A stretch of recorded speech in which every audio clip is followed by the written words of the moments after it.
Un estruendo metálico rasgó el cielo de Atenas una fría tarde de enero de 1973. El pequeño avión anfibio, un Piaggio 136, se precipitó contra el suelo apenas segundos después de despegar. Dentro, un joven piloto luchaba inútilmente contra los controles. No era un piloto cualquiera, ni una máquina cualquiera. Era Alexander Onassis, el heredero de un imperio que el destino nunca le permitiría gobernar, y ese avión era su única vía de escape. Hola a todos y bienvenidos a nuestro canal. Las grandes fortunas a menudo esconden grandes tragedias. Escriban en los comentarios qué creen que es más difícil, construir un imperio desde cero o nacer para heredarlo. La historia de Alexander no es solo la de un accidente aéreo, es la crónica de una vida vivida bajo la sombra colosal de su padre, el legendario magnate naviero Aristóteles Onassis. Desde su nacimiento, Alexander fue ungido como el príncipe heredero, el sucesor destinado a tomar las riendas de un conglomerado de barcos, aerolíneas y negocios que se extendía por todo el globo. Pero ser el hijo de un titán tiene un precio.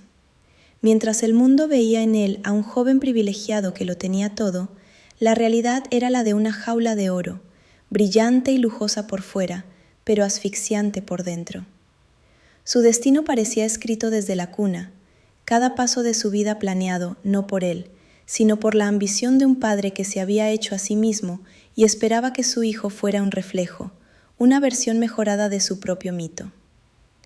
Alexander nació el 30 de abril de 1948 en Nueva York, no solo como un hijo, sino como la piedra angular de una dinastía. Su padre, Aristóteles, ya era una figura de poder inmenso, un hombre que trataba con jefes de Estado y movía los hilos de la economía mundial. Su madre, Atina Libanos, era la hija de otro gigante naviero, Stavros Libanos. El matrimonio de sus padres fue en sí mismo una fusión de imperios, y Alexander era el símbolo viviente de esa unión. Creció rodeado de un lujo inimaginable, entre yates espectaculares, islas privadas y apartamentos en las capitales más glamurosas del mundo. Pero el dinero y el poder no podían comprar una infancia normal, ni el afecto genuino de un padre demasiado ocupado construyendo su leyenda. Desde muy pequeño, se le inculcó que un día todo aquello sería suyo, una responsabilidad abrumadora para los hombros de un niño. El peso del apellido Onassis era tan pesado como el oro que representaba. No se le permitía ser simplemente un niño, debía ser el futuro Onassis. Esa presión se manifestaba de formas sutiles y a veces brutales, moldeando la psique de un muchacho que buscaba desesperadamente la aprobación de una figura paterna tan gigantesca como distante. Aristóteles Onassis no era un hombre de palabras dulces ni de abrazos reconfortantes. Era un tiburón de los negocios que había aprendido a sobrevivir devorando a la competencia y esperaba que su hijo desarrollara los mismos colmillos afilados. Sin embargo, Alexander era diferente por naturaleza. Era un chico sensible, introvertido, y para gran decepción de su padre, no mostraba un interés innato ni una aptitud brillante para los estudios académicos. Mientras Aristóteles dominaba salas de juntas y negociaba tratados internacionales, su hijo luchaba por aprobar los exámenes en los internados de élite europeos a los que era enviado, lejos del calor del hogar. Cada fracaso escolar de Alexander era recibido por su padre no con comprensión, sino con una frialdad que hería más que cualquier grito. Para el magnate, las malas notas no eran simplemente un tropiezo educativo, eran una afrenta personal, una señal de debilidad que amenazaba el legado que tanto le había costado construir.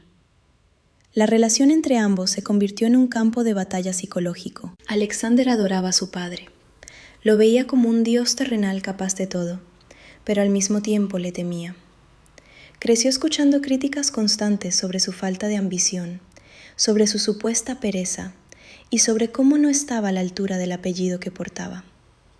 A su lado, su hermana Cristina sufría una dinámica similar, aunque con matices diferentes, creando entre los dos hermanos un vínculo inquebrantable, forjado en la soledad de sus palacios dorados. Eran los dos únicos habitantes de ese extraño mundo, los únicos que comprendían lo que significaba ser hijos del hombre más rico y poderoso del planeta. Pero si la relación con su padre era complicada, el verdadero terremoto emocional llegó cuando el matrimonio de sus padres comenzó a desmoronarse públicamente.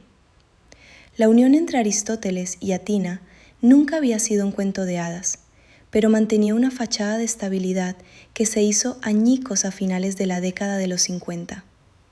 El divorcio, que se finalizó en 1960, fue un golpe devastador para el joven Alexander, que por aquel entonces era apenas un adolescente entrando en una etapa crítica de su desarrollo. No fue una separación amigable ni discreta, fue una guerra abierta, alimentada por los rumores de infidelidades y el choque de egos titánicos. Alexander, con su lealtad inquebrantable y su corazón herido, tomó partido casi de inmediato.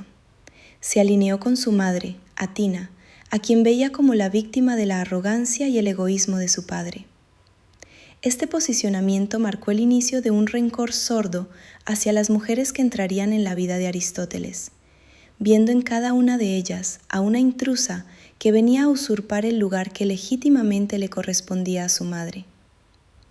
La figura de la diva de la ópera, María Callas, que ya orbitaba peligrosamente cerca de su padre, se convirtió en el primer blanco de su desconfianza, aunque el destino le reservaba enfrentamientos mucho más amargos con futuras madrastras. Alexander se refugió en su pasión por la velocidad y los motores, buscando en el rugido de los coches y más tarde en la libertad del cielo el control que no tenía sobre su propia vida emocional. El cielo se convirtió en su verdadero hogar, el único lugar donde la inmensa sombra de Aristóteles Onassis no podía alcanzarle. Mientras en tierra firme se sentía juzgado, torpe e insuficiente, a los mandos de una aeronave Alexander se transformaba. Allí arriba las reglas eran claras, dictadas por la física y la mecánica, no por los caprichos de un magnate impredecible.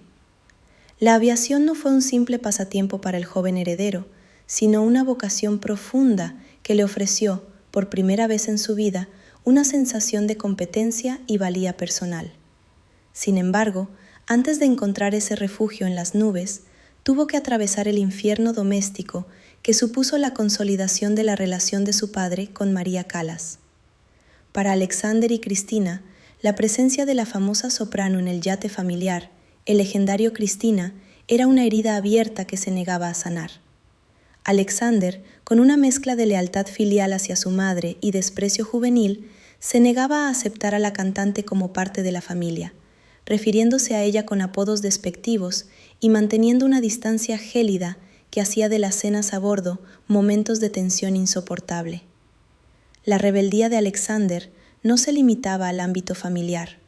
Su trayectoria académica terminó abruptamente cuando, tras varios intentos fallidos y cambios de escuela, no logró aprobar sus exámenes finales de secundaria en París. Para Aristóteles, que valoraba la astucia y el éxito por encima de todo, esto fue la confirmación de sus peores temores. Su hijo carecía de la disciplina intelectual necesaria para dirigir un imperio global. La respuesta del padre fue tajante y no admitió discusión. Si no servía para los libros, serviría para el trabajo. Sin títulos universitarios ni preparaciones académicas formales, Alexander fue empujado al mundo corporativo a los 18 años, entrando directamente en las oficinas de Olympic Airways, la aerolínea que su padre había fundado y convertido en un símbolo de orgullo nacional griego. Lo que Aristóteles quizás no esperaba era que, lejos de hundirse, su hijo encontraría en los hangares y en las pistas de aterrizaje el talento que las aulas no habían sabido despertar. Alexander se volcó en la gestión de la filial de aviación ligera y ejecutiva, Olympic Aviation. Por primera vez, los empleados y directivos vieron en él algo más que al hijo mimado del jefe. Vieron a un joven meticuloso, apasionado por los detalles técnicos y genuinamente preocupado por la seguridad y la eficiencia de las operaciones. Aprendió a volar todo lo que tuviera alas, desde helicópteros hasta jets comerciales, acumulando horas de vuelo con una voracidad que rozaba la obsesión. Sus instructores y colegas pilotos lo respetaban no por su apellido, sino por su habilidad real en la cabina. Era un piloto natural, con un instinto fino y una calma bajo presión que contrastaba con su turbulenta vida emocional. Sin embargo, este éxito en el aire no bastaba para impresionar a su padre. Aristóteles veía la obsesión de Alexander por pilotar como una actividad de chofer glorificado, indigna de un hombre destinado a cerrar tratos millonarios con gobiernos y bancos. Para el patriarca, volar era un riesgo innecesario y una distracción de los verdaderos negocios, creando una nueva grieta en su relación. Alexander quería ser un profesional del aire, mientras su padre exigía un tiburón de las finanzas. Esa desconexión fundamental entre lo que Alexander era y lo que se esperaba que fuera, sembró el terreno para los conflictos que estaban por venir, especialmente cuando el joven decidió que, si no podía elegir su carrera, al menos elegiría a las mujeres que amaba, desafiando abiertamente los deseos dinásticos de su padre. La primera gran batalla de Alexander por su independencia no se libró en una sala de juntas, sino en el terreno del corazón. A finales de la década de los 60, con poco más de 20 años, conoció a la mujer que se convertiría en el gran amor de su vida, Fiona von Thyssen-Bornemisza. Fiona no era una joven debutante de una familia naviera griega aprobada por el patriarca. Era una modelo británica de exquisita belleza, 16 años mayor que él, divorciada del barón Hans Heinrich Thyssen-Bornemisza, uno de los coleccionistas de arte más ricos de Europa y madre de 2 hijos. Para Alexander, Fiona representaba todo lo que le faltaba en su vida: madurez, una calma sofisticada y un entendimiento profundo del mundo opresivo de las grandes fortunas. En sus brazos no era el heredero fallido, sino simplemente Alexander, un hombre amado por quien era, no por lo que representaba. Encontraron un refugio mutuo, una conexión genuina, lejos de los dramas familiares y las expectativas dinásticas que los ahogaban a ambos. Para Aristóteles Onassis, sin embargo, la relación fue un cataclismo, una afrenta directa a su autoridad y a sus planes. Veía a Fiona no como la salvación de su hijo, sino como una cazafortunas experimentada, una mujer divorciada y mayor que, a su juicio, solo buscaba asegurarse una porción del imperio Onassis. La ira del magnate fue volcánica y despiadada. Desató una guerra total para destruir la relación. Utilizó todos los recursos a su alcance, desde la humillación pública y el chantaje emocional hasta las amenazas directas de desheredar a su único hijo varón. Aristóteles llegó a ofrecerle a Alexander sumas astronómicas de dinero para que abandonara a Fiona, creyendo que todo hombre, incluido su hijo, tenía un precio. Pero se equivocaba profundamente. La persecución de su padre no hizo más que fortalecer la determinación de Alexander. Por primera vez tenía algo que era verdaderamente suyo, un amor que no estaba contaminado por los intereses del imperio y no estaba dispuesto a renunciar a él. El conflicto escaló niveles insostenibles, creando una fractura casi irreparable entre padre e hijo. Alexander, desafiante, se instaló con Fiona en un apartamento, viviendo su amor a la vista de todos. Un acto de rebelión que resonó en toda la alta sociedad europea. Esta lucha por su autonomía personal coincidió con un giro inesperado en la vida de su propio padre. Mientras Alexander peleaba por un amor que Aristóteles consideraba inaceptable, el magnate estaba a punto de dar un paso que conmocionaría al mundo y cambiaría la dinámica familiar para siempre. Tras años de una tumultuosa relación con María Callas, Onassis puso sus ojos en la mujer más famosa y simbólica del planeta, Jacqueline Kennedy, la viuda del asesinado presidente de los Estados Unidos. El inminente matrimonio no solo dejaría a Callas con el corazón roto, sino que colocaría a Alexander y a su hermana Cristina frente a una nueva y formidable madrastra, una figura que, a su entender, venía a ocupar un lugar que nunca le correspondería. La guerra por el corazón de Alexander pronto quedaría eclipsada por la llegada de la reina de Camelot al clan Onassis. El 20 de octubre de 1968, en la pequeña isla privada de Scorpios, Aristóteles Onassis se casó con Jacqueline Kennedy en una ceremonia que paralizó al mundo. Para el público global, era la unión de dos leyendas vivientes, el magnate griego más poderoso del planeta y la viuda más admirada de la historia moderna, la mujer que había caminado junto al féretro de su esposo asesinado con una dignidad que rompió millones de corazones. Los medios de comunicación bautizaron el enlace como la boda del siglo, una fusión entre el poder del dinero y el simbolismo político. Pero dentro de la familia Onassis, la ceremonia fue recibida con un horror frío y calculado. Alexander y Cristina vieron en aquel matrimonio no un acto de amor, sino una transacción obscena, una traición a la memoria de su madre y un insulto a su propia posición como herederos legítimos. Para ellos, Jackie no era la ex primera dama de los Estados Unidos. Era simplemente otra mujer ambiciosa que había llegado para llevarse una parte de la fortuna que, según creían, les pertenecía solo a ellos. Alexander, en particular, adoptó una postura de hostilidad abierta hacia su nueva madrastra. Mientras su padre esperaba que los hijos trataran a Jackie con el respeto debido a su estatus, Alexander se negaba incluso a dirigirle la palabra en público.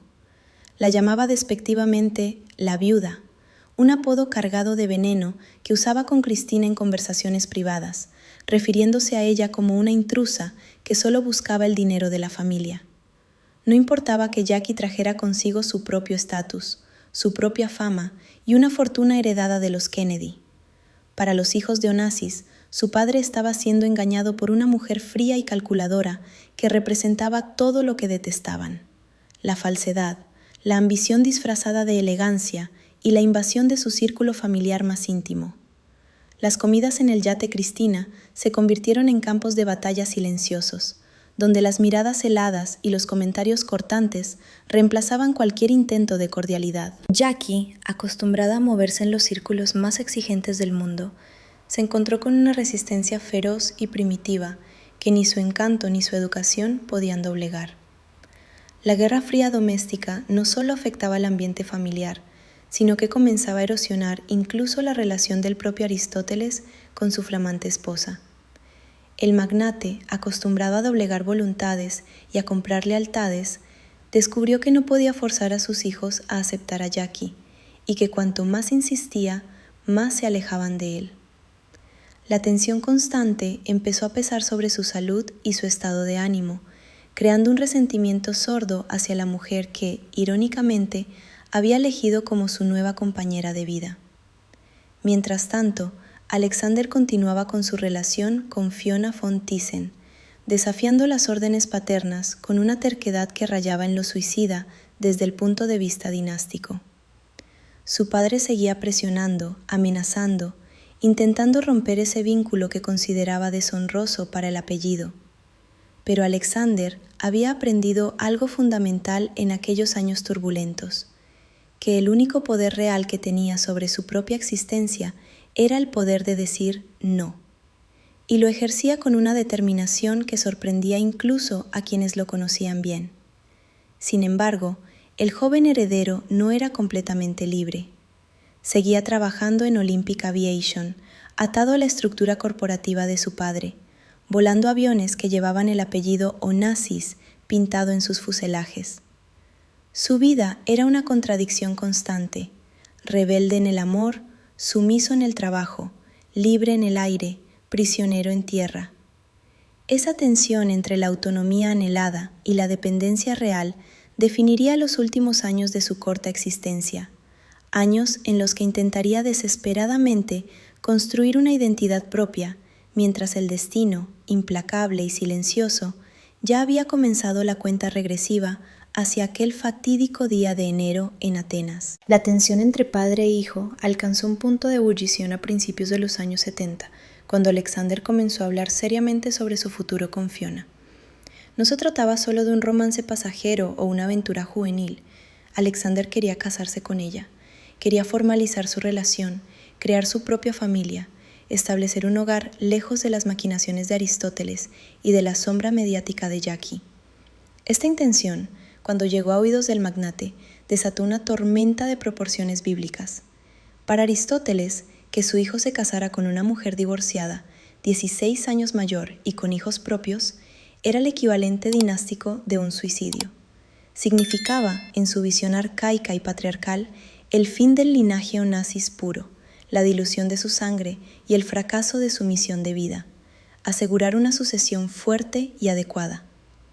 En una serie de confrontaciones brutales, Aristóteles le dejó claro a Alexander que, si seguía adelante con esos planes, sería desheredado por completo. No habría imperio, no habría dinero, no habría aviones. Se quedaría sin nada, expulsado del paraíso que había conocido desde su nacimiento. Alexander se encontró ante una encrucijada terrible.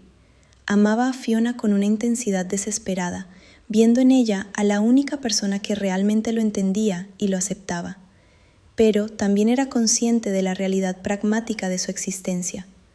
Había sido criado en un mundo de privilegios ilimitados. No conocía otra vida que no fuera la de un Onassis.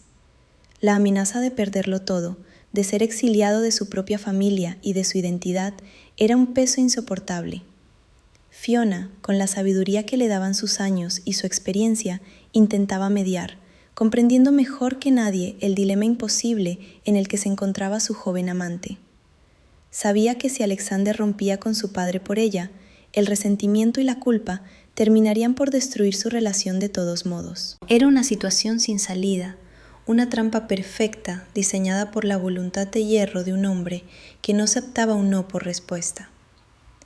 Mientras lidiaba con esta crisis personal, Alexander se refugió aún más en su trabajo en Olympic Aviation. Allí, al menos, tenía el control. Era un jefe respetado, un piloto competente.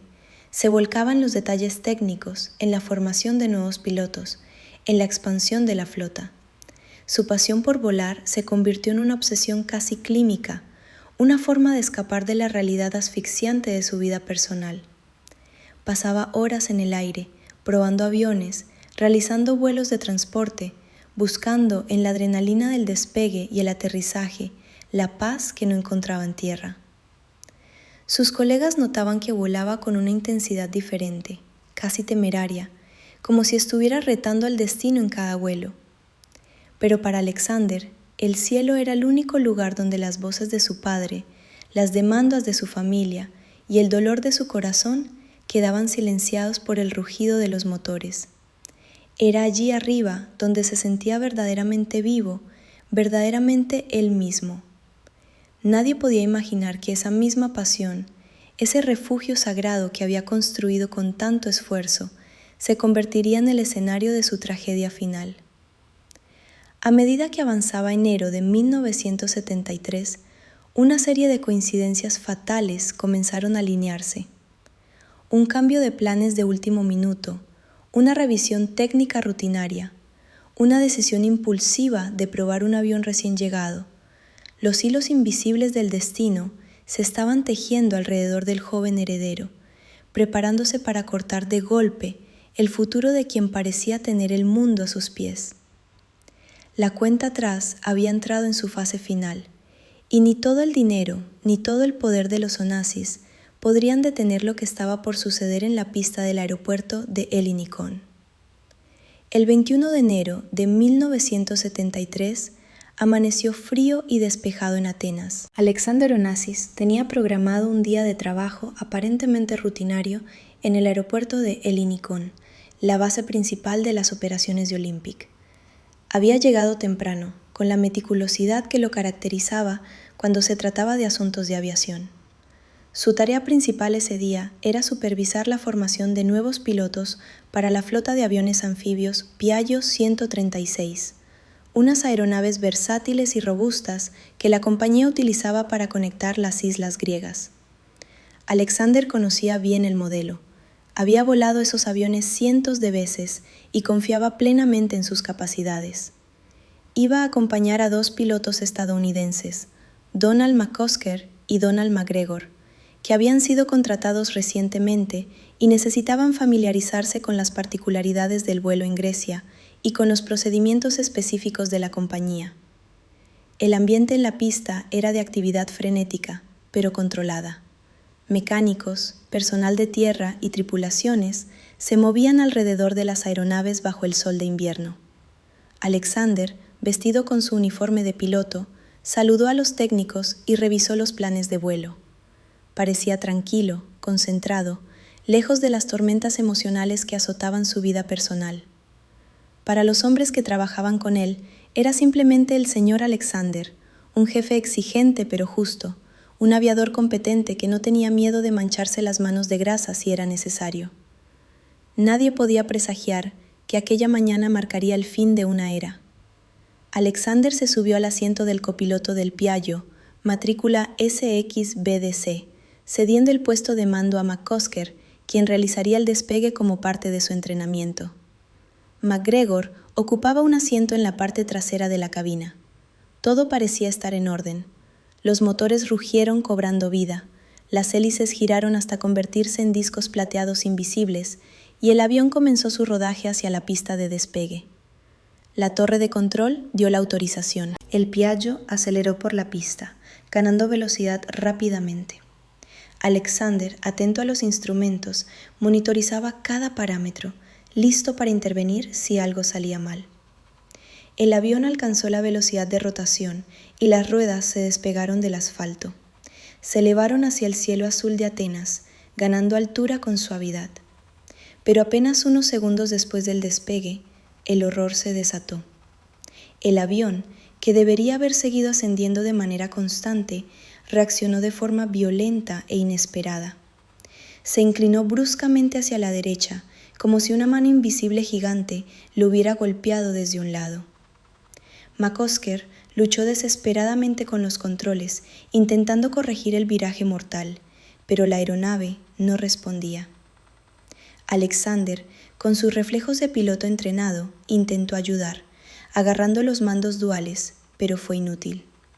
El avión había perdido toda su estabilidad aerodinámica en cuestión de segundos. El Piaggio entró en pérdida y se precipitó hacia el suelo desde una altura crítica, demasiado baja para cualquier maniobra de recuperación. El impacto fue brutal. El avión se estrelló contra la pista, rebotó y se deslizó envuelto en una nube de polvo y metal retorcido, deteniéndose finalmente como un juguete roto. El silencio que siguió al estruendo fue ensordecedor. Las sirenas de emergencia comenzaron a aullar casi de inmediato, rompiendo la quietud de la mañana. Los equipos de rescate corrieron hacia los restos humeantes, temiendo lo peor. Dentro de la cabina destrozada, 3 hombres yacían gravemente heridos. Entre ellos, el heredero del imperio más grande del mundo luchaba por cada aliento, con su destino sellado no por una falla humana, sino por algo mucho más siniestro y mecánico que pronto saldría a la luz. El caos se apoderó del aeropuerto de Helinicón. Los bomberos rociaron espuma sobre los restos del Piaggio para evitar un incendio que habría sido fatal, mientras los paramédicos trabajaban frenéticamente para extraer a los heridos de entre el amasijo de hierros. Alexander fue sacado con sumo cuidado. Estaba inconsciente, con heridas terribles en la cabeza y el pecho. Su rostro, habitualmente sereno, estaba cubierto de sangre y polvo. Fue trasladado de urgencia al hospital de la base aérea estadounidense cercana y luego al Hospital CAT de Atenas, el mejor centro de traumatología del país. La noticia del accidente corrió como la pólvora, cruzando fronteras y océanos en cuestión de minutos. El hijo de Onassis se ha estrellado. La frase resonó en redacciones, oficinas y hogares de todo el mundo. Aristóteles Onassis estaba en Nueva York cuando recibió la llamada que ningún padre quiere recibir. La noticia lo golpeó con la fuerza de un tsunami. El hombre que creía controlarlo todo, que pensaba que el dinero podía comprar seguridad y futuro, se encontró de repente impotente ante la fragilidad de la vida de su hijo. Inmediatamente movilizó todos sus recursos. Fletó un avión privado, llenándolo con los mejores neurocirujanos de Estados Unidos, especialistas de renombre mundial a los que prácticamente secuestró de sus consultas y hospitales con la promesa de cheques en blanco. Salven a mi hijo. Era su única orden, su única súplica. Mientras cruzaba el Atlántico, el magnate, envejecido de golpe, se enfrentaba a sus propios demonios, repasando cada discusión, cada palabra dura, cada momento perdido con Alexander. En Atenas, la situación médica era crítica. Alexander había sufrido daños cerebrales masivos irreversibles. Su cuerpo joven y fuerte luchaba, mantenido con vida por máquinas, pero su mente, esa conciencia que había soñado, amado y sufrido, se apagaba lentamente. Su madre, Atina, y su hermana, Cristina, llegaron al hospital devastadas, uniéndose a una vigilia angustiosa en los pasillos asépticos. Cuando Aristóteles llegó finalmente, acompañado de su séquito de médicos estrella, la realidad lo golpeó con crueldad. Los especialistas estadounidenses, tras examinar a Alexander y consultar con sus colegas griegos, llegaron a una conclusión unánime y desoladora. No había esperanza. El daño era demasiado extenso. Alexander Onassis, el príncipe heredero, estaba clínicamente muerto. Solo la tecnología impedía que su corazón dejara de latir. Aristóteles se negó a aceptarlo al principio. Gritó, amenazó, exigió milagros. No podía concebir que su hijo, su legado, su futuro, hubiera terminado así. Pero la ciencia no entiende de fortunas. Con el paso de las horas, la terrible verdad se fue asentando en su alma. Tuvo que enfrentarse a la decisión más dolorosa de su vida, dejar ir a su hijo. El 23 de enero, 2 días después del accidente, tras consultar con Atina y Cristina, Aristóteles dio la orden de desconectar el soporte vital. Alexander Onassis murió oficialmente a las 7 de la tarde. Tenía 24 años. El imperio había perdido a su heredero, y el hombre más rico del mundo descubrió que era, en realidad, el más pobre de todos. La isla de Escorpios, que una vez fue el escenario de fiestas legendarias y de la boda más famosa del mundo, se transformó de la noche a la mañana en un mausoleo silencioso envuelto en la bruma del dolor. Alexander fue enterrado junto a la pequeña capilla blanca de la isla, en una ceremonia íntima que contrastaba con la magnitud de la tragedia. Aristóteles Onassis, el hombre que había desafiado a dioses y gobiernos, se derrumbó sobre el ataúd de su hijo, una imagen de desolación absoluta que conmovió incluso a sus enemigos más acérrimos. Se dice que, en un gesto de duelo antiguo y visceral, se cortó el pelo al ras y se negó a abandonar la tumba durante días, hablando con la tierra fría como si su hijo aún pudiera escucharle. Pero el dolor del magnate pronto mutó en algo más oscuro y peligroso, una furia helada alimentada por la sospecha. Aristóteles se negó rotundamente a aceptar la versión oficial de un simple accidente. En su mente, acostumbrada a las conspiraciones y las traiciones, la muerte de Alexander no podía ser fruto del azar. Inmediatamente después del funeral, Onassis lanzó su propia investigación privada, paralela a la de las autoridades griegas. Contrató a expertos internacionales en aviación y detectives privados, dándoles recursos ilimitados para desenterrar la verdad. Y lo que encontraron entre los restos retorcidos del Piaggio fue, en efecto, inquietante. Los peritos descubrieron una anomalía técnica tan grave como inexplicable. Los cables de control de los alerones habían sido conectados al revés durante el mantenimiento. Esto significaba que, cuando el piloto giraba el mando hacia la derecha para corregir el rumbo, el avión giraba hacia la izquierda, acentuando el viraje en lugar de estabilizarlo. En el momento crítico del despegue, las acciones instintivas de los pilotos para salvar la aeronave habían sellado, sin saberlo, su sentencia de muerte. Para Aristóteles, este hallazgo fue la confirmación de sus peores temores. ¿Cómo era posible que mecánicos experimentados de Olympic, que conocían ese avión a la perfección, cometieran un error tan básico, tan de principiante, justo en el vuelo en el que viajaba su hijo? La probabilidad de una negligencia tan casual le parecía infinitesimal.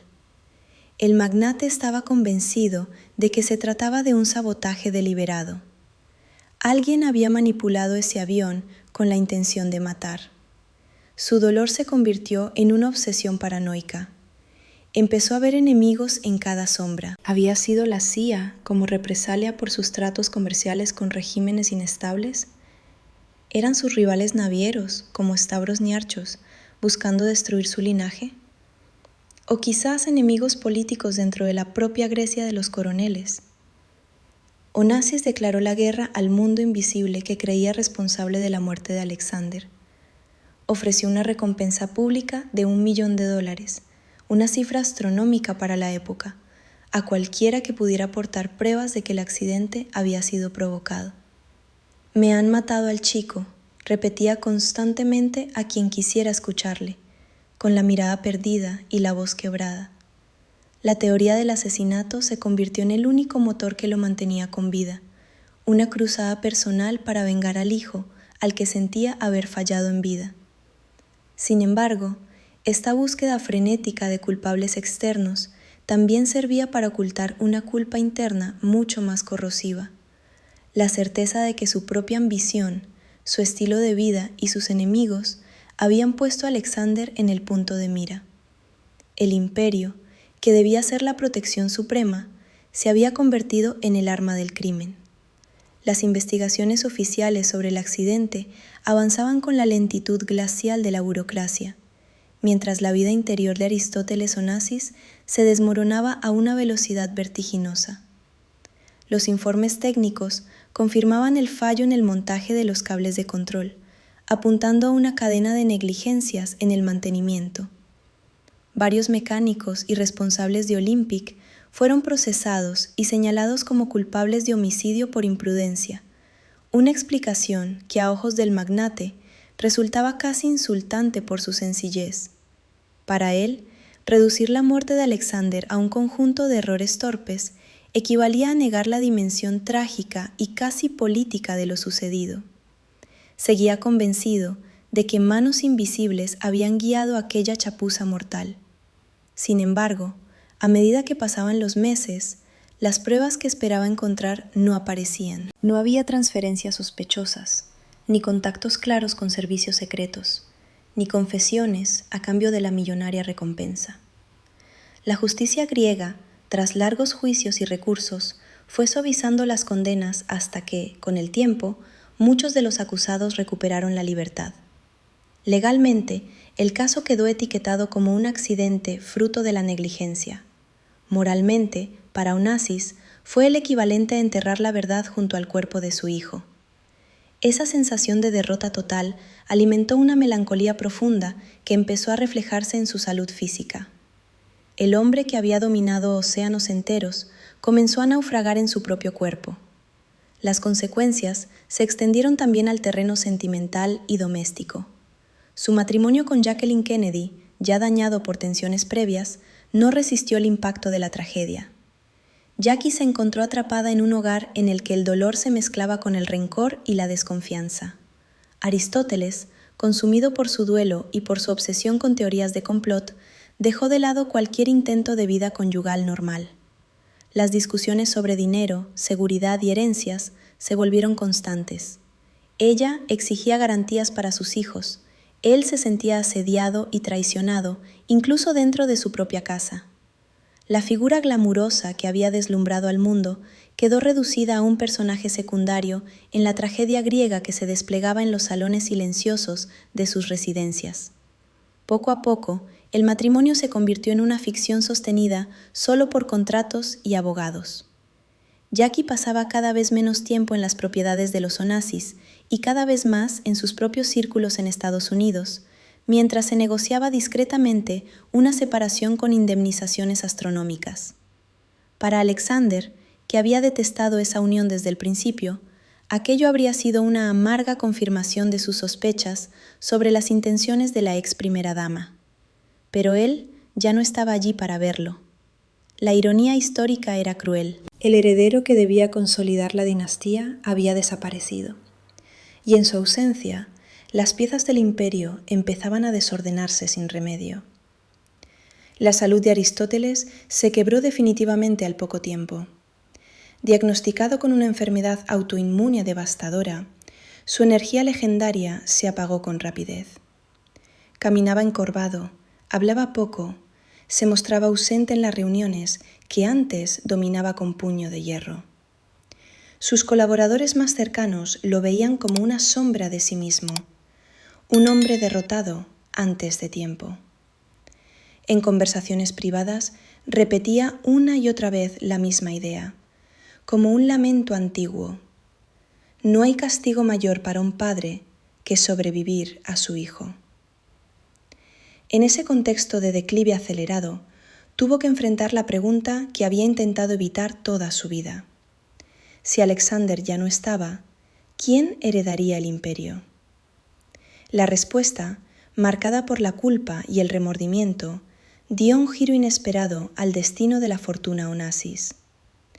Aristóteles decidió que el nombre de su hijo no moriría con él. Si Alexander no podía gobernar el imperio en vida, su memoria lo gobernaría desde la tumba. De esa mezcla de dolor y de voluntad de trascendencia nacería una de las decisiones más sorprendentes de la historia de las grandes fortunas. El futuro de miles de millones dejaría de pertenecer por completo a la sangre para pasar, en buena parte, a manos de una fundación creada en honor del hijo perdido. Un ente que cambiaría para siempre la respuesta a la pregunta de quién era, en realidad, el verdadero heredero de Onassis. El golpe de la muerte de Alexander fue tan profundo que Aristóteles Onassis, el hombre pragmático y materialista por excelencia, comenzó a buscar consuelo en lo esotérico. Se aferró a la idea de que el espíritu de su hijo de alguna manera seguía presente, comunicándose con él.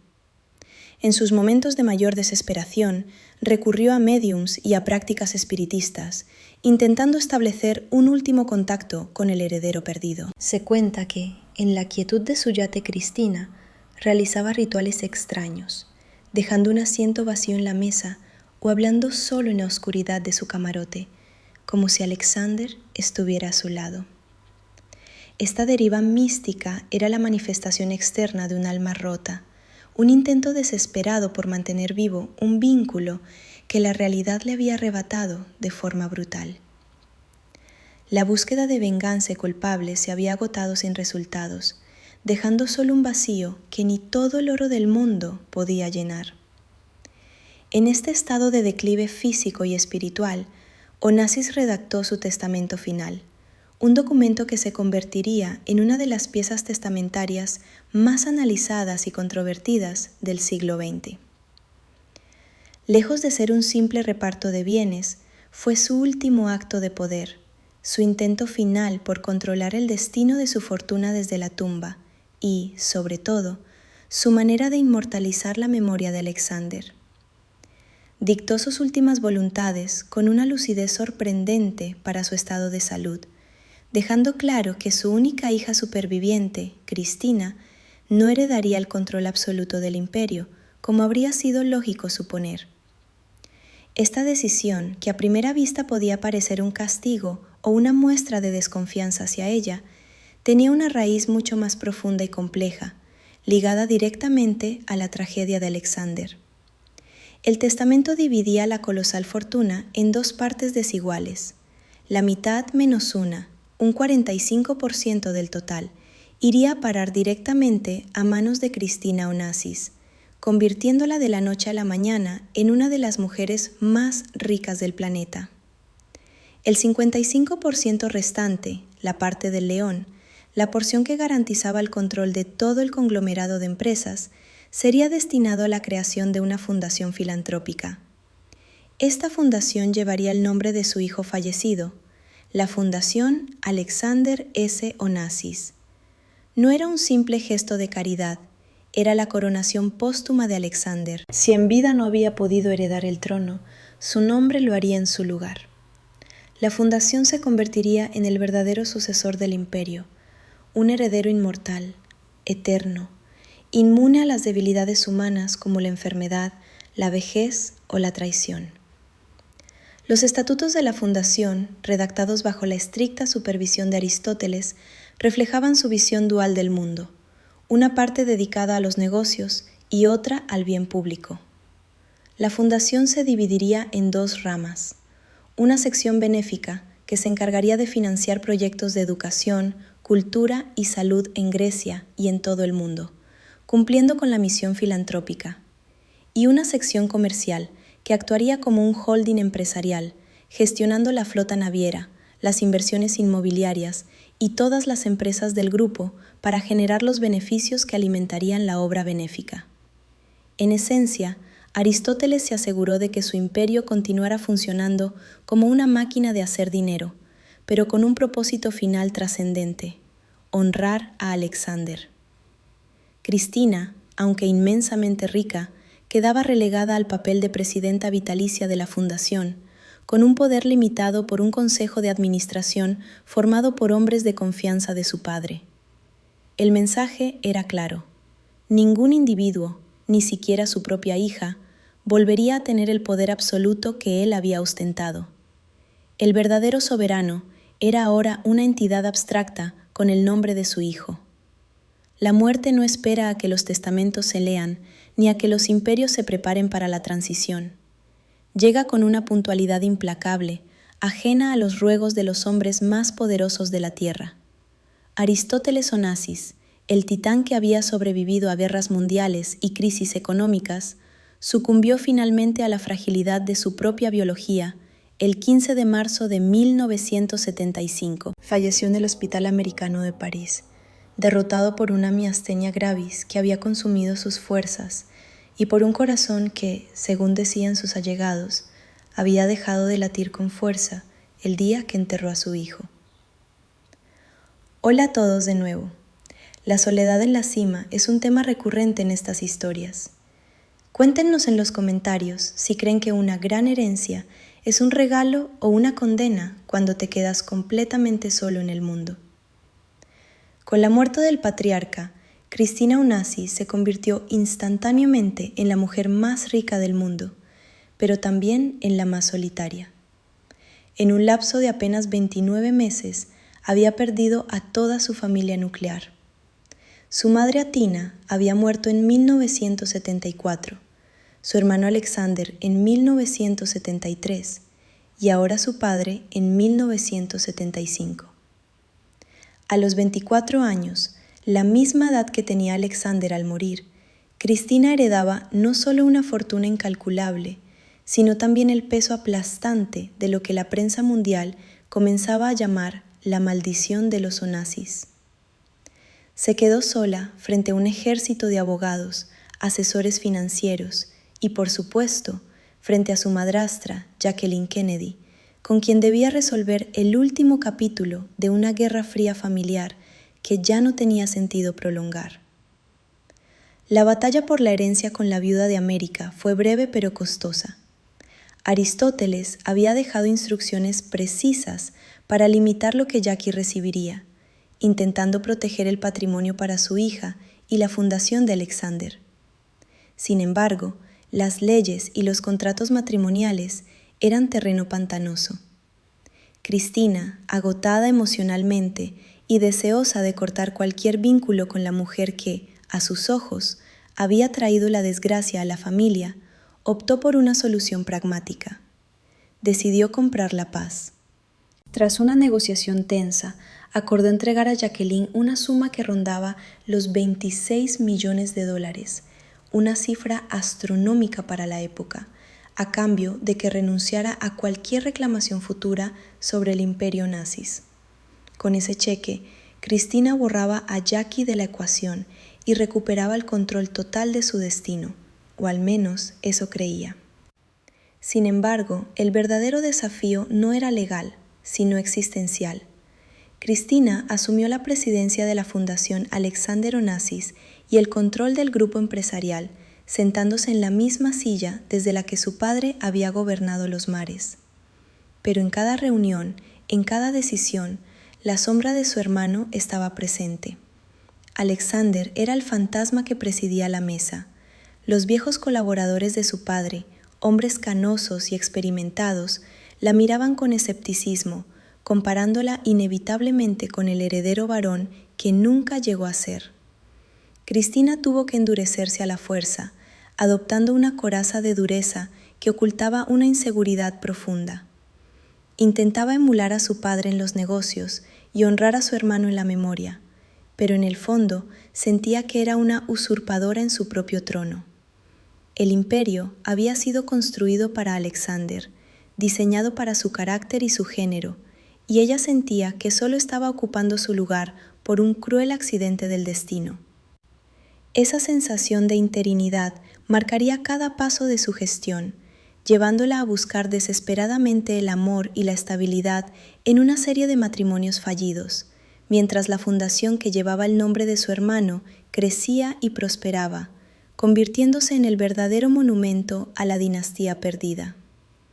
Mientras Cristina luchaba por mantener a flote su vida personal en medio de un océano de riqueza y soledad, la Fundación Alexander S. Onassis comenzaba a operar como una entidad propia, cobrando una vida que iba más allá de sus fundadores.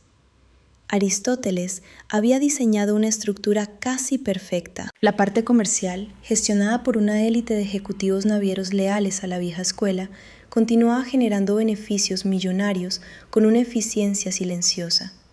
Los barcos seguían surcando los mares, los fletes se cobraban y las inversiones se multiplicaban. Pero era en la parte benéfica donde el nombre de Alexander empezaba a brillar con una luz nueva, distinta a la de los escándalos de la prensa rosa. La fundación se convirtió en el mecenas cultural y educativo más importante de Grecia, financiando becas para miles de estudiantes brillantes, construyendo hospitales de vanguardia como el Centro de Cirugía Cardíaca Onassis en Atenas y patrocinando exposiciones de arte que llevaban la gloria de la civilización helénica a los museos más importantes del mundo. De una manera extraña y poética, Alexander estaba logrando en la muerte lo que su padre le había negado en vida, un impacto positivo, respetado y duradero en la sociedad. Ya no era el playboy, el hijo rebelde o el piloto temerario. Ahora su nombre era sinónimo de excelencia académica, de salud pública y de orgullo nacional. Cada becario que lograba un doctorado gracias a la fundación, cada paciente que salvaba su vida en el hospital financiado por su legado, era una pequeña victoria de Alexander sobre el destino trágico que le había tocado. La fundación estaba reescribiendo su biografía póstuma, transformando la historia de un accidente fatal en una narrativa de esperanza y renacimiento. Sin embargo, esta redención pública contrastaba cruelmente con la decadencia privada de la única superviviente de la sangre Onassis. Cristina vivía atrapada en una espiral de autodestrucción. Su vida se convirtió en una sucesión de matrimonios relámpago, intentos desesperados por encontrar a alguien que la quisiera por ella misma y no por su chequera. Se casó 4 veces y cada divorcio era un nuevo titular sensacionalista, una nueva herida en su autoestima ya frágil. Luchaba contra problemas de peso, contra la depresión y contra una adicción a los medicamentos que utilizaba para anestesiar el dolor de estar sola en la cima del mundo. A pesar de su inmensa riqueza, no lograba comprar lo único que su hermano había encontrado brevemente con Fiona y que ella anhelaba desesperadamente: paz mental y amor incondicional. La maldición de los Onassis parecía haberse cebado con ella, convirtiéndola en la guardiana solitaria de una tumba dorada. En 1985 hubo un rayo de luz en su vida. Nació su única hija, Atina, fruto de su 4º matrimonio con el francés Thierry Roussel. Cristina vio en el nacimiento de la niña una oportunidad de redención, una segunda oportunidad para la dinastía.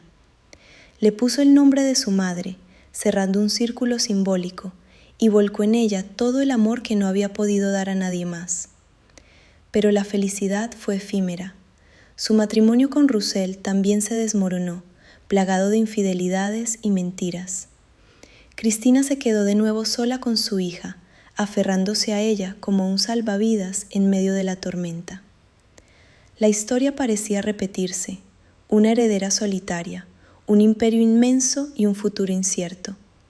Mientras tanto, la Fundación Alexander Onassis seguía su curso inexorable, acumulando capital y prestigio, ajena a los dramas humanos de la mujer que ostentaba su presidencia, pero que se sentía cada vez más ajena a su propio legado. El imperio de piedra y papel era sólido, el de carne y hueso se desvanecía. El 19 de noviembre de 1988, la tragedia volvió a golpear a la familia con la precisión de un reloj macabro.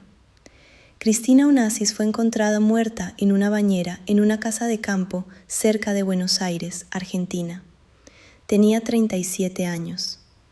La causa oficial fue un edema pulmonar agudo provocado por un ataque al corazón, aunque los rumores sobre una sobredosis de pastillas para adelgazar o somníferos nunca se disiparon del todo. Murió sola, lejos de Grecia, lejos de las islas privadas y de los yates de su infancia. Con su partida, se cerraba definitivamente el capítulo de los hijos de Aristóteles. Alexander y Cristina, los príncipes de la jet set, habían desaparecido antes de cumplir los 40, dejando atrás un rastro de glamour, dolor y misterio. Su muerte dejó a una única heredera biológica, la pequeña Athina Roussel, que en ese momento tenía tan solo 3 años. La niña se convirtió automáticamente en la heredera universal de la fortuna personal de su madre, estimada en miles de millones de dólares. Pero la estructura que Aristóteles había diseñado años atrás, previendo quizás este desenlace fatal, entró en funcionamiento con una eficacia brutal. La Fundación Alexander S. Onassis, que poseía la mayoría de los activos empresariales, no pasó a manos de la niña ni de su padre, Thierry Roussel. Quedó bajo el control de un consejo de administración compuesto por los leales Barbas Grises, los antiguos colaboradores griegos de Aristóteles que habían jurado proteger el legado del fundador y de su hijo Alexander.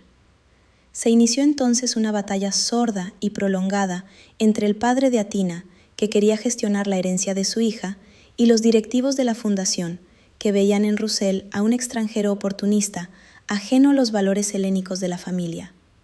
Durante años, la pequeña Athina fue criada en Suiza, lejos de Grecia, protegida del escrutinio público, pero también aislada de sus raíces. Creció sabiendo que era la nieta del hombre más rico del mundo y la sobrina de un tío mítico que había muerto joven, pero sin conocer realmente la tierra ni la cultura que habían forjado esa leyenda. La fundación, mientras tanto, seguía prosperando, operando como un estado dentro de un estado, invirtiendo en navieras, bienes raíces y mercados financieros, y utilizando sus beneficios para mantener vivo el nombre de Alexander a través de obras benéficas monumentales. La paradoja era total. El imperio Onassis estaba más fuerte que nunca en términos financieros e institucionales, pero la familia Onassis, como tal, había dejado de existir en la práctica. Solo quedaba una niña en Suiza que llevaba el apellido Roussel y que tendría que esperar a cumplir la mayoría de edad para reclamar su parte del pastel y decidir qué hacer con esa carga histórica. El nombre de Alexander, sin embargo, estaba omnipresente en Atenas. Estaba grabado en placas de mármol en hospitales, en auditorios, en bibliotecas. Se había convertido en una marca de prestigio, desvinculada ya de la persona real, de aquel joven piloto que solo quería volar y amar a una mujer mayor que él. La institucionalización de su memoria había borrado al ser humano para exaltar el símbolo. El hijo que nunca heredó el imperio se había convertido, irónicamente, en el imperio mismo. Athina Onassis Roussel creció como una princesa en el exilio, rodeada de lujo, pero despojada del trono que legalmente le correspondía.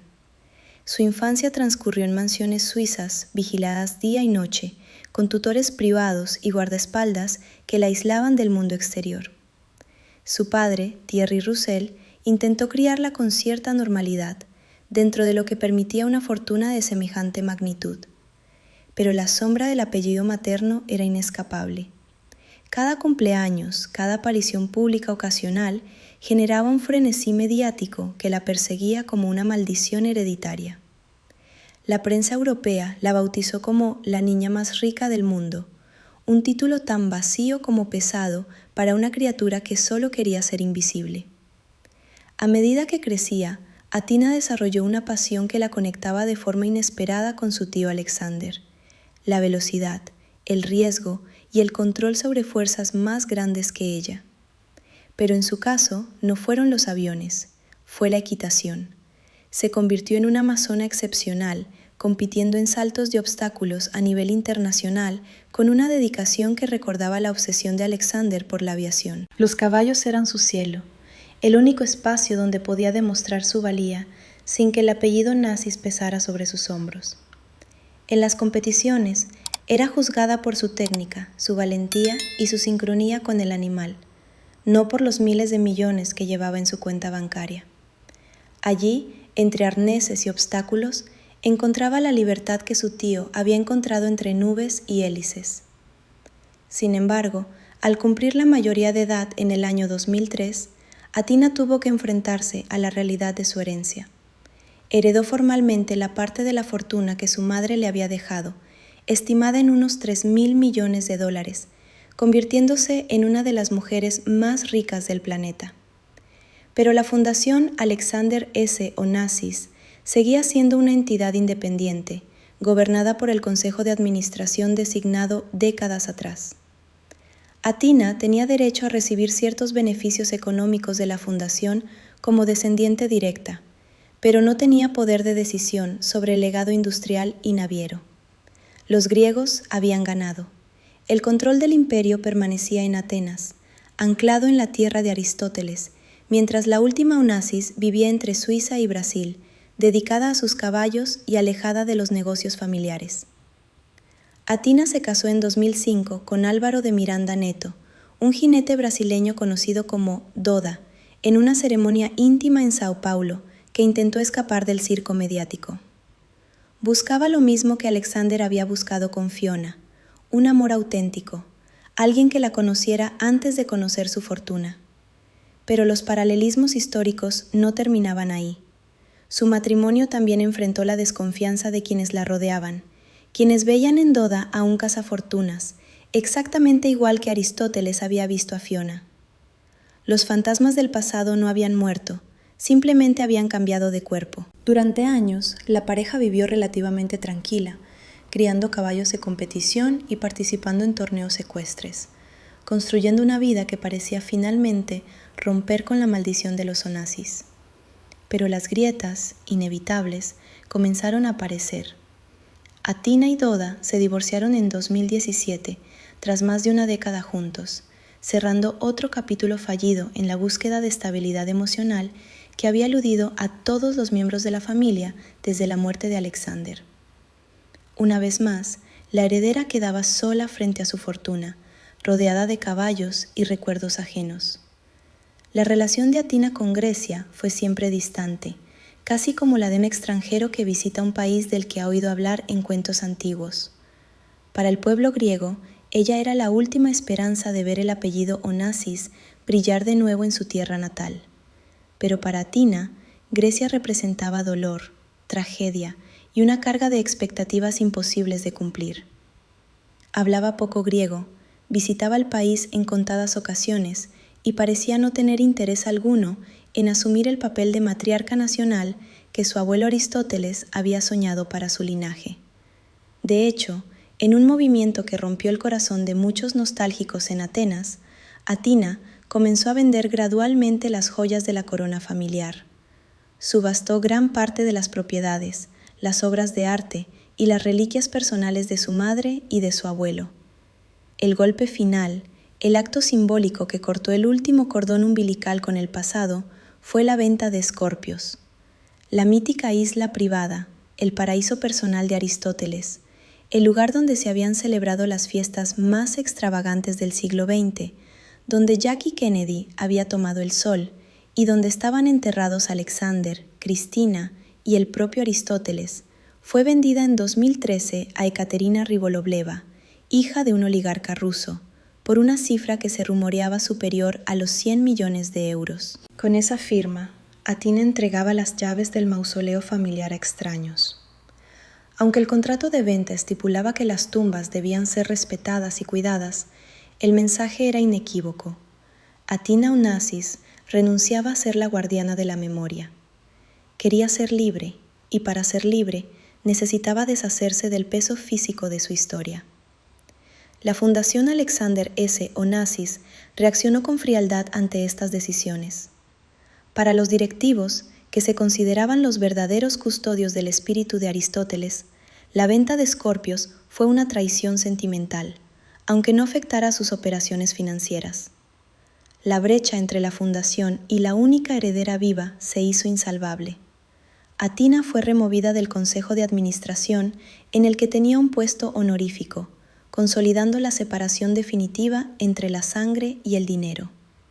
A partir de ese momento, existían dos legados Onassis completamente divorciados: el de Atina, una mujer rica y reservada que vivía su vida ecuestre en el extranjero, y el de la Fundación Alexander, una potencia económica y cultural griega que seguía operando bajo la bandera de los fundadores muertos.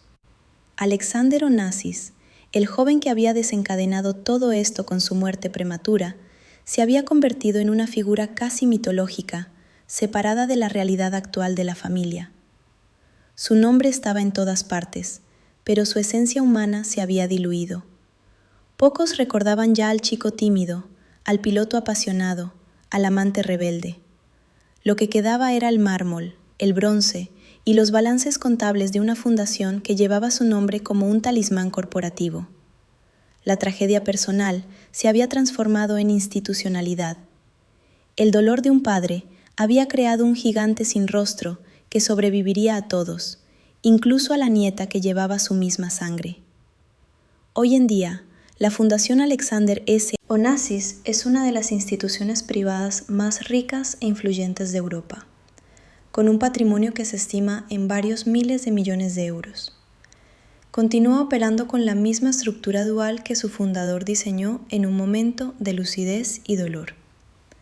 Su brazo comercial, una flota naviera moderna y diversificada, y una cartera de inversiones inmobiliarias y financieras globales, sigue siendo una máquina de generar riqueza, inmune a las crisis que han sacudido la economía griega y mundial.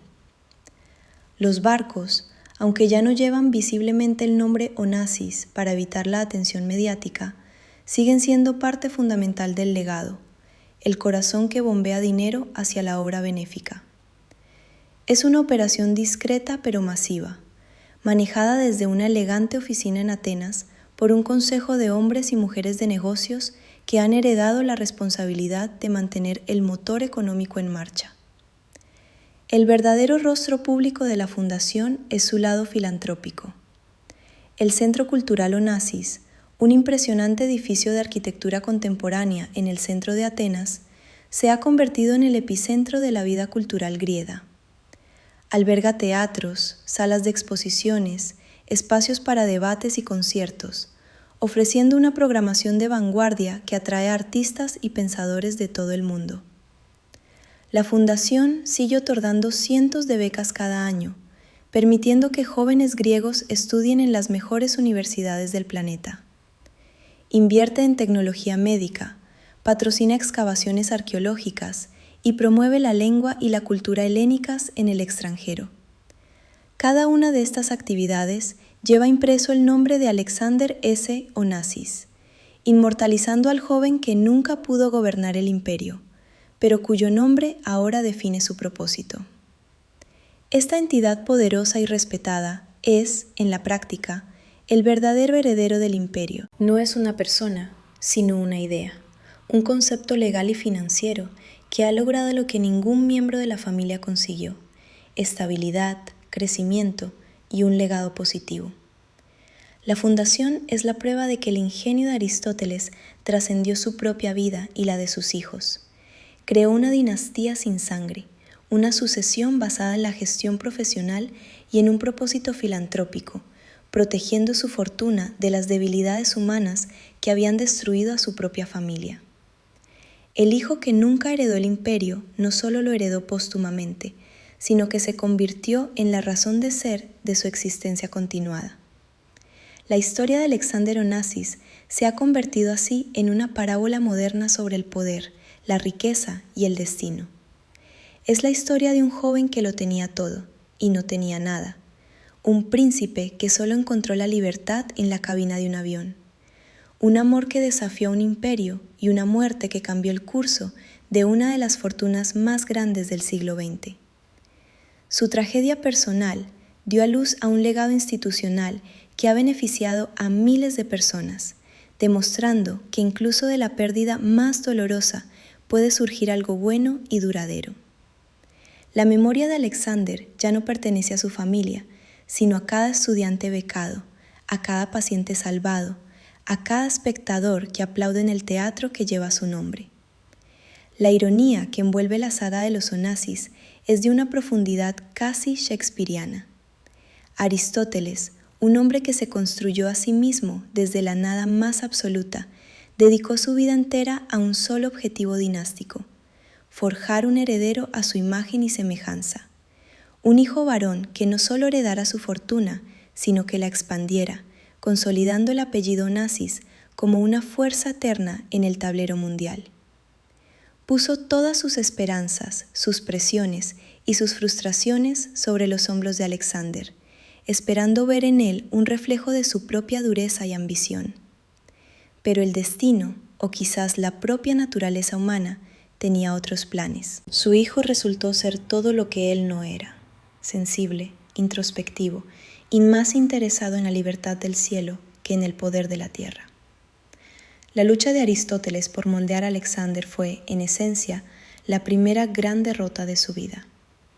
Tras la muerte de su hijo, en un acto de duelo y desesperación, Aristóteles creó la fundación como un monumento. Lo que probablemente no imaginó es que, al hacerlo, estaba cumpliendo su sueño original de la manera más retorcida e inesperada posible. La Fundación Alexander S. Onassis se convirtió en el heredero perfecto que él nunca pudo criar. Es una entidad inmortal, inmune a las debilidades del corazón, a la enfermedad y a la muerte. Es despiadada en los negocios, generando beneficios con una eficiencia que el propio Aristóteles habría admirado, y al mismo tiempo goza de un prestigio y una reputación intachables gracias a su labor filantrópica. La Fundación es, en todos los sentidos, el hijo ideal que Aristóteles siempre quiso y nunca tuvo. La sangre se diluyó y desapareció, pero el nombre, grabado en piedra y acero, se hizo más fuerte que nunca. Y mientras el nombre de Alexander se convertía en una institución, ¿qué fue de la mujer por la que él había arriesgado su herencia? Fiona von Thyssen, el gran amor de Alexander, la mujer que Aristóteles había despreciado y combatido con todas sus fuerzas, eligió un camino radicalmente opuesto al de los Onassis. Tras la muerte de Alexander, se retiró discretamente de la vida pública. Vivió una vida larga, elegante y, sobre todo, privada, lejos de los titulares y de las tragedias. Falleció en el año 2022, a los 90 años, habiendo encontrado la paz que siempre se les negó a los protagonistas de esta historia. Su destino sirve como un contrapunto silencioso y poderoso. La felicidad, quizás, se encontraba lejos del epicentro de ese imperio maldito. La mujer que fue vista como una amenaza para la fortuna Onassis fue en realidad una de las pocas supervivientes de su órbita tóxica. Aristóteles Onassis nunca tuvo el valor de deshacerse de los restos del avión. Durante años, el fuselaje destrozado del Piaggio se mantuvo almacenado bajo llave en un hangar reservado del aeropuerto de Atenas, convertido en una reliquia macabra que el magnate se negaba a destruir. Era como si, al conservar los hierros retorcidos donde su hijo había respirado por última vez, pudiera mantener abierta la investigación, la duda y la posibilidad de encontrar algún día esa prueba definitiva de sabotaje que su instinto le gritaba que existía. Esos restos metálicos se transformaron en un símbolo físico de la incapacidad de la familia para pasar página, un monumento al rencor y al dolor congelado en el tiempo que nadie se atrevía a tocar sin orden expresa del patrón. Finalmente, mucho después de la muerte del patriarca, los restos fueron desguazados silenciosamente, borrando la evidencia física del drama, pero la sombra de la sospecha que representaban nunca desapareció del todo de la memoria colectiva griega. Incluso hoy, más de medio siglo después, en los cafés de Atenas y en los círculos de la aviación histórica, se sigue debatiendo en voz baja sobre aquel fatídico día de enero.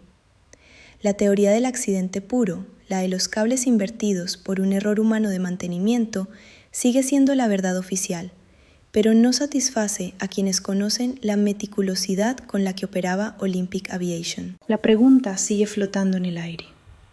¿Fue realmente posible que unos mecánicos de élite cometieran un error tan infantil en el avión personal del hijo del dueño? ¿O fue la mano negra de la política en una Grecia convulsa bajo la dictadura de los coroneles, o quizás los tentáculos de la CIA o de los rivales navieros, quienes movieron esos cables en la oscuridad de la noche? La falta de una respuesta definitiva y contundente es parte esencial del mito. La muerte de Alexander no se siente como un punto final en un informe policial, sino como unos puntos suspensivos eternos que dejaron una historia a medias, alimentando la leyenda de que los Onassis no solo eran ricos, sino que eran blancos de fuerzas oscuras. Y ante este vacío, es inevitable caer en la tentación de preguntarse qué habría pasado si aquel avión hubiera despegado con normalidad y Alexander hubiera aterrizado a salvo después de su vuelo de prueba. Ese ejercicio de imaginación histórica es doloroso pero fascinante. Si Alexander hubiera vivido, es muy probable que la trayectoria de la familia y de la economía griega hubiera sido radicalmente distinta.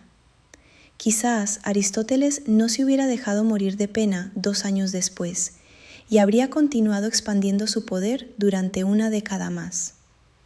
Quizás Cristina no habría tenido que cargar sola con un peso titánico que terminó por aplastarla y podría haber encontrado la felicidad tranquila que siempre se le negó al no ser la única responsable del legado. Tal vez el Imperio Onassis seguiría siendo hoy una empresa familiar dirigida por un anciano apasionado por la aviación, en lugar de una fundación impersonal gestionada por ejecutivos. Ese accidente de apenas unos segundos borró décadas de futuros posibles, alterando la línea temporal de una manera que todavía resuena. La fragilidad absoluta de los grandes imperios quedó expuesta esa mañana fría. Miles de barcos, islas privadas, miles de millones de dólares y un poder capaz de doblegar gobiernos dependían, al final, de la resistencia de unos simples cables de acero y de la suerte de un muchacho que solo quería volar. Al final, la historia de Alexander Onassis es la crónica de una paradoja monumental. Es el relato del heredero que tuvo que morir para poder heredar. Todo lo que su padre construyó, toda la riqueza y el poder que amasó para entregárselo a él, solo pudo alcanzar la inmortalidad a través de su ausencia. El hijo que nunca heredó el imperio en vida se convirtió en la razón de ser del imperio mismo, un fantasma benevolente, cuyo nombre ahora financia el futuro de otros, en lugar de gobernar el suyo propio. Aristóteles Onassis, en su afán por crear una dinastía de sangre, terminó destruyéndola. Su obsesión por un sucesor fuerte dejó a su hija Cristina como una víctima colateral y a su nieta Atina como una superviviente que entendió que la única forma de no perder era abandonar la partida. Hoy, la Fundación Onassis es el verdadero titán, un heredero de mármol y balances contables que no siente, no sufre y no muere. Funciona con la precisión fría que su fundador siempre admiró, pero carece del fuego, la pasión y el caos humano que lo definieron a él y a sus hijos. La verdadera herencia de Alexander no son los barcos ni las acciones, sino las miles de vidas cambiadas por la fundación que lleva su nombre. Su tragedia personal se transformó en un bien público, una extraña forma de alquimia en la que el dolor de una familia se convirtió en el oro de la sociedad. Aquel joven que buscaba escapar de la sombra de su padre en el cielo azul de Grecia encontró su libertad definitiva no en el vuelo, sino en la caída.